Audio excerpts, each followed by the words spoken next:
जी, आज तक रहा है कि गंगोत्री से जो भी जीता है, जिस पार्टी का विधायक बना है, उस पार्टी की सरकार रही है।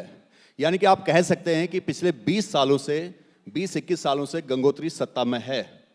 अब गंगोत्री सत्ता में होने के बावजूद अगर आप उसके विकास पर नज़र मारेंगे तो आपको पता चलेगा कि अगर आप रोड साइड के हॉस्पिटल भी देख लेंगे, उनकी बुरी दशा। आज मातृशक्ति को जो प्रसव के लिए कंधों पर बिठा के लाया जाता है, और देहरादून के सारे अस्पताल गंगोत्री विधानसभा उत्तरकाशी के लोगों से भरे पड़े रहते हैं। स्कूलों की व्यवस्था आप देख लेंगे तो सारी व्यवस्था देखने के बाद आपको लगेगा कि वास्तव में 20 साल में गंगोत्री में कोई विकास नहीं हुआ है। और इस बार जहां से मां गंगा का अवतरण होता है, मां गंगा इस पूरे देश को सौभाग्यवती बनाती है।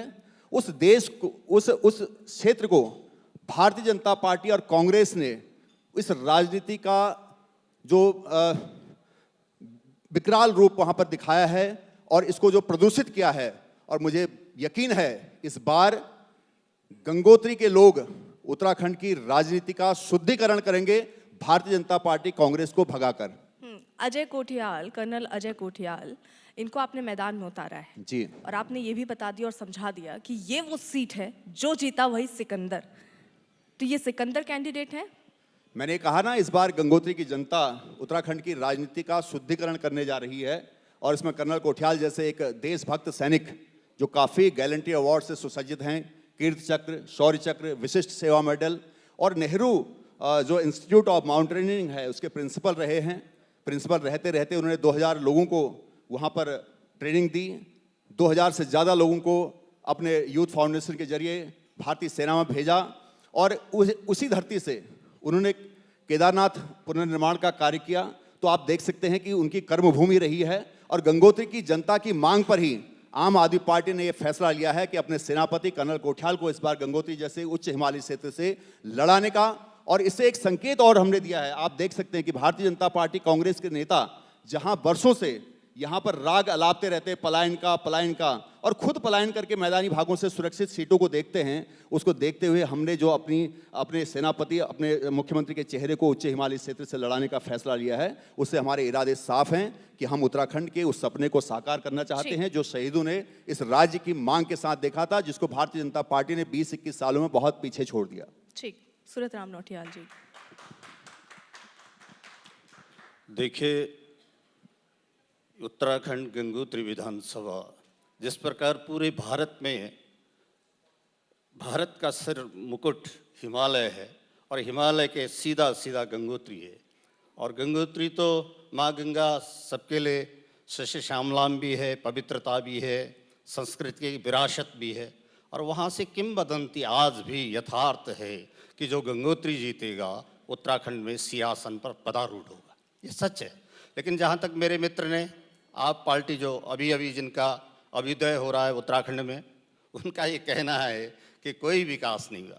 मुझे लगता है कि विकास के किताब को, आयाम को उनको एक बार पन्ना पलटना चाहिए। वो व्यक्ति जो भारत रत्न आदरणीय, जो आज हम सबके बीच में नहीं है, केवल उनकी स्मृति है, माननीय अटल बिहारी वाजपेयी। और मेरा छोटा सा सेवक, मुझे सौभाग्य मिला कि अटल जी को गंगोत्री ले गया, और जब गंगोत्री जाकर के उन्होंने वहाँ का परिवेश देखा, वहाँ की सांस्कृतिक विरासत देखी, वहाँ की प्रकृति के सौंदर्यता से लबालब वहाँ का क्षेत्र देखा, तो अटल जी ने कहा, सूरतराम जी, यहाँ के लोग बहुत अच्छे हैं, सीमा की चौकसी करते हैं, लेकिन इनका अलग राज्य होना चाहिए विकास के लिए। तो वो व्यक्ति जब पहले 13 दिन, उसके बाद 13 महीने, उसके बाद वो फिर तीसरी बार बने, तो एक दिन में 3 राज्यों का सृजन किया, उत्तराखंड, छत्तीसगढ़ और झारखंड। तो आज ये जो आपका हो, कोई जो आज विधायक बन रहे, मंत्री बन रहे, उस महापुरुष की देन है कि आज एक दिन में 3 राज्य का सृजन हुआ, हमारा उत्तराखंड बना। और उत्तराखंड में गंगोत्री विधानसभा, पहले तो उत्तरकाशी में 1 विधानसभा थी, जिसके आज 4 विधानसभा बन गई। देखिए, और मैं आपको टोका नहीं मित्र, और मैं टोकूंगा तो फिर कठिनाई आएगी। मैं आपको ये कहना चाहता हूँ कि ये सच कहना है तो ये है कि इससे पहले कई बार वहाँ कांग्रेस की रही, भारतीय जनता पार्टी की सरकार रही, लेकिन इस बात को मैं बहुत दृढ़ता से कहना चाहता हूँ कि विश्व का वो अलौकिक और वो व्यक्ति, विश्व का लोकप्रिय व्यक्ति और आज जो भारत का प्रधानमंत्री है वो स्वयं गंगोत्री आए थे और उन्होंने वहाँ का जब देखा तो उन्होंने कहा यहाँ विकास की गंगा गंगोत्री से बहनी चाहिए, तब वो गंगा सागर में जाएगी। और आज चाहे आप अटल जी के टाइम से स्वर्णिम चतुर्भुज योजना हो और चाहे आज वहाँ के पर्यटन के क्षेत्र में हो, आज भी पर्यटन के क्षेत्र में वो जो हिम तेंदुआ है वो पहली हमारी सरकार है। आपको तो इसका धन्यवाद देना चाहिए कि पहली ये मोदी जी की सरकार है कि हिम तेंदुआ के लिए उन्होंने एक अलग एक चैप्टर खोला। और भैरव घाटी मित्र, अगर आप गंगोत्री गए हैं तो उससे 10 किलोमीटर पहले भैरव घाटी है, वहां पर उनका हिम तेंदुआ का एक सेंटर होगा जो विश्व का आकर्षण का केंद्र होगा, वो अलौकिक होगा। ये पहले से व्यक्ति है कि ये पहली सरकार है जिन्होंने वहां विश्व के तेंदुआ के लिए जो है एक धरोहर के रूप में होगा। तो पर्यटक आएंगे, दिखेंगे।